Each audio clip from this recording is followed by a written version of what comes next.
Miren, el presidente López Obrador comienza su mañanera asegurando que van a tratar dos asuntos que están debatiendo en medios. Que van a aclarar en primer lugar la vacunación para los niños, pues los conservadores se aprovechan de esta situación para decir que no les importan y que son los malvados.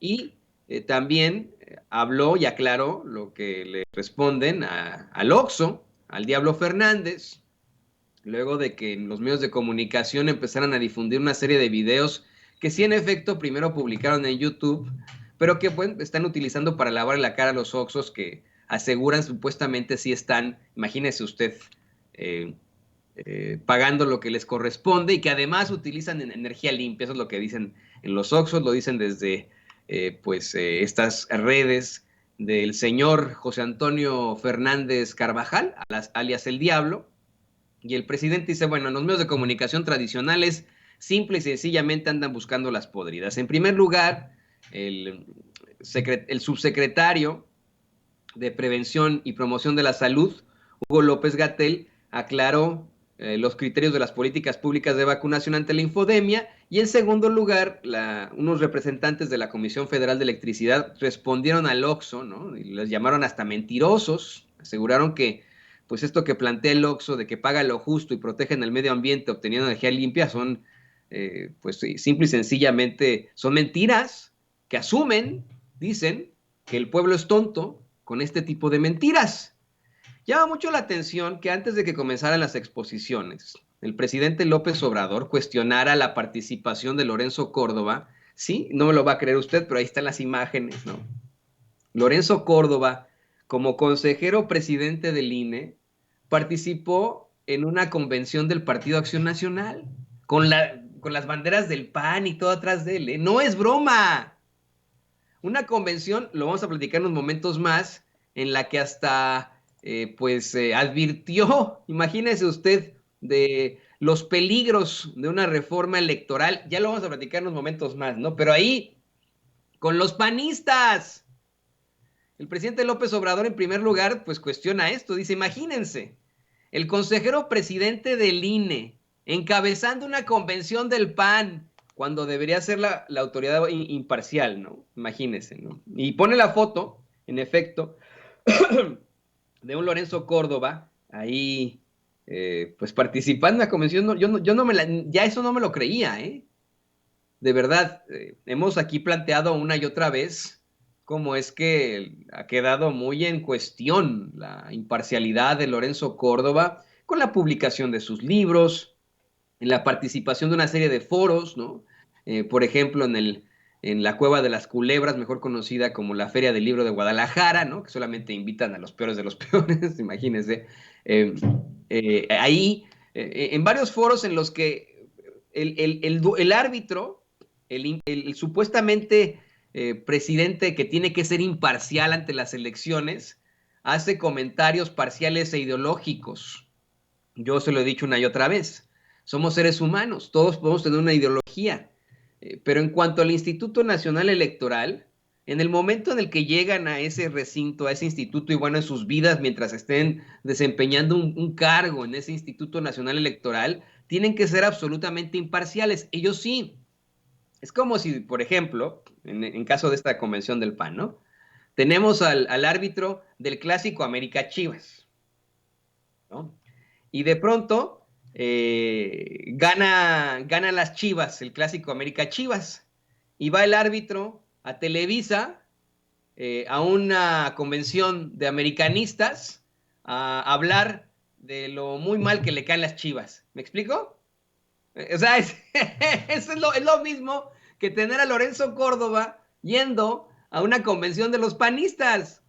No sé si me agarra la onda con esto, es verdaderamente lamentable, preocupante lo que ocurre, pero bueno, así fue exhibido incluso en la conferencia de prensa mañanera. Más adelante, le digo, el presidente pues respondería preguntas de solamente un reportero que o no le dio chance el tiempo, o no le alcanzó el tiempo, pero sí realizó sus dos preguntas,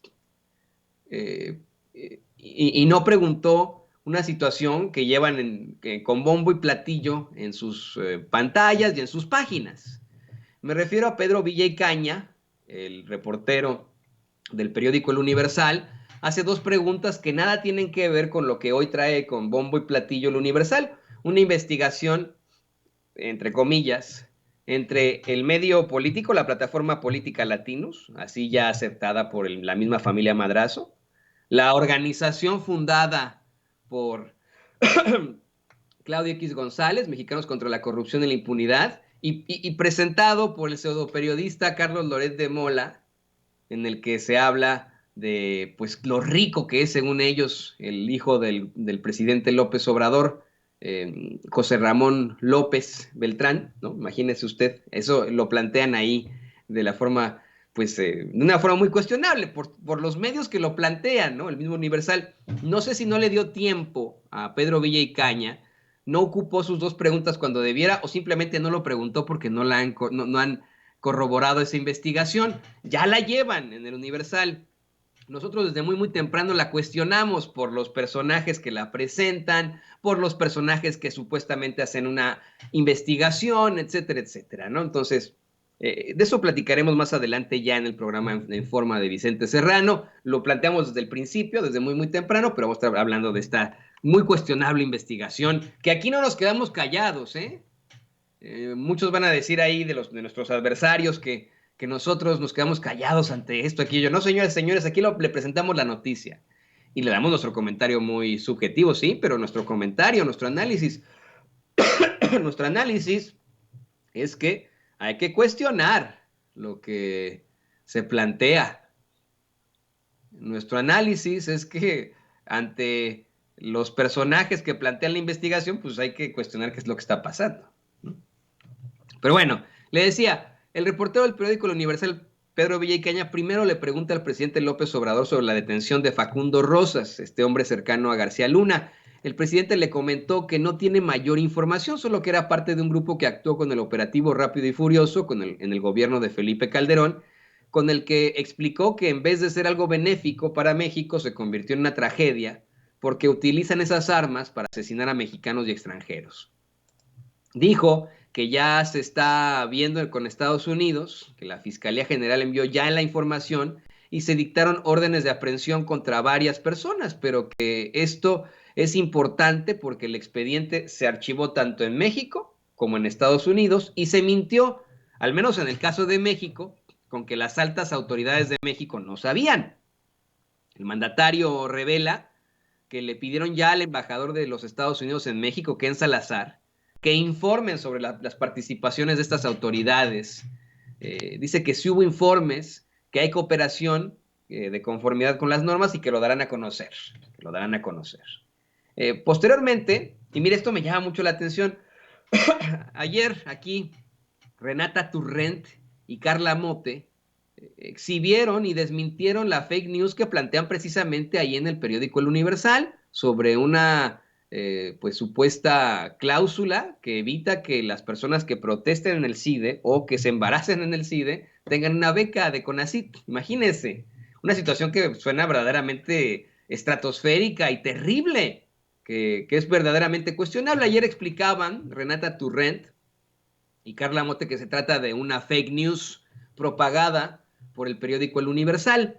El reportero de ese periódico, Pedro Villaicaña, se la plantea al presidente López Obrador, esa fake news así, abiertamente, algo que ya desmentimos aquí en Sin Censura, sobre un supuesto anteproyecto que envió el CONACYT acerca de ese reglamento de becas con el que, según ellos, piden que eviten manifestarse en el extranjero y en el país, y que una de las causales para suspender la beca es que las becarias estén embarazadas. Imagínense, ¿no? O sea, esto es escandaloso.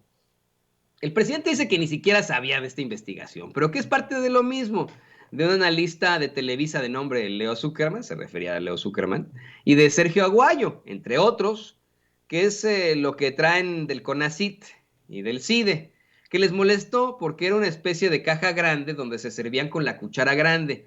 Denunció que bajo el cobijo de ser científico se realizaba la corrupción y comenzó a hablar de cómo es desde esta pues supuesta ala intelectual que vienen muchos de los golpeteos y hasta situaciones verdaderamente lamentables de compartido de fake news. Ayer, perdón, le ofrezco disculpas, sigo yo recuperándome del coronavirus. Ya ve cómo es esto, pasan un par de semanas y uno sigue tosiendo, pero ya estoy bien, ya no tengo los síntomas fuertes, ni estoy bien aquí con muchísimo gusto. Le decía yo a usted que ayer precisamente Carla Mote y Renata Turret, pero especialmente Carla Mote, planteaba cómo es que es verdaderamente indignante que una comunidad científica, entre comillas, haya avalado un fake news como este, tan terrible, sin revisar lo más básico de la investigación, ¿no? Imagínense. Yo no participé en esa mesa de análisis. Mi comentario ante esa mesa de análisis que tuvieron con mi compañero y amigo Vicente Serrano era que, pues en todo caso, pues les falló a esos científicos el método científico, ¿no? O sea, no comprobaron ninguna tesis y no revisaron, ¿no? Imagínense lo grueso de todo esto. Dice lo mismo el presidente López Obrador al caso, ¿no? De cómo falla a veces esa comunidad intelectual. Y habla de instituciones que, pues, abanderan más bien una ideología más que el conocimiento. Habla del ITAM, el presidente López Obrador, creo que es lo más fuerte de la conferencia de prensa mañanera, asegura que el poder del ITAM llegó a ser tanto que pudieron imponer a un candidato de su universidad. Fíjese, ¿quiénes estudiaron en el ITAM? Muchísimos políticos, ¿eh? Felipe Calderón, eh, José Antonio Meade, Luis Videgaray, son tantos, ¿no? Son un buen, muchos del ITAM que han estudiado ahí. Bueno, el presidente dice López Obrador que hablando en plata, así lo dijo, hablando en plata, fue Luis Videgaray el que impuso como candidato a José Antonio Meade, no el PRI, no Peña, sino Luis Videgaray. Yo dije, bolas para borolas. Qué grueso, ¿eh? ¿Se acuerda la fuerza que le dio Vicente Fox a precisamente José Antonio Meade? ¿Se acuerda usted que utilizando una aeronave oficial, José Antonio Meade, siendo, si no me equivoco, secretario de Hacienda en ese entonces, corríjame si me equivoco, don David, doña Ceci, pero siendo secretario de Hacienda, va al rancho de Vicente Fox en Guanajuato, que está ahí en San Cristóbal, y se reúne con él y a partir de ahí Fox le tiende todo su apoyo a José Antonio Meade. ¿Se acuerda de eso? Pues dice el presidente López Obrador que fue Luis Videgaray, no el PRI, no Peña, el que pone a Meade como candidato. ¿Cómo les quedó el ojo, priistas? Ahora que dicen que son el nuevo PRI. ¿Quién impondrá el candidato en esta ocasión? ¿Claudio X González? No, lo dejo ahí. Lo dejo ahí de tarea. Ya para cerrar, el presidente entre risa y risa dijo que va a supervisar las obras del Tren Maya y que va a Tabasco, a su natal Tabasco, a ver si no se ha inundado otra vez Dos Bocas. Es que eso lo hace obviamente, digo, entre risa y risa burlándose, porque es una de las fakes más terribles más chistosonas además que han implementado desde el conservadurismo mexicano. Es una que repiten constantemente y que retoman los medios de comunicación tradicionales. Ya se inundó otra vez Dos Bocas y no es cierto, ¿no? O sea, se sacan ahí un charco que le toman la foto ahí truqueada para que parezca que es una inundación. Qué barbaritos. También, antes de despedirse, el presidente López Obrador pues invita a José Antonio Fernández Carvajal, el diablo, a la mañanera para aclarar las mentiras del Oxxo. Le asegura que va a ser tratado de forma respetuosa junto a sus técnicos y que se va a ahorrar el dinero en publicidad. Así se lo planteó el presidente López Obrador a este señor. Así que, pues bueno, ahí lo tiene usted. Qué situación tan chistosona. Una conferencia de prensa mañanera que sacó chispas, sacó fuego, esa es la palabra, sacó fuego esa conferencia de prensa mañanera. Tenemos mucha más información, pero antes de que continuemos con la información, yo le voy a pedir a usted, por favor, que se una a mi red pues vamos, de seguidores en Twitter.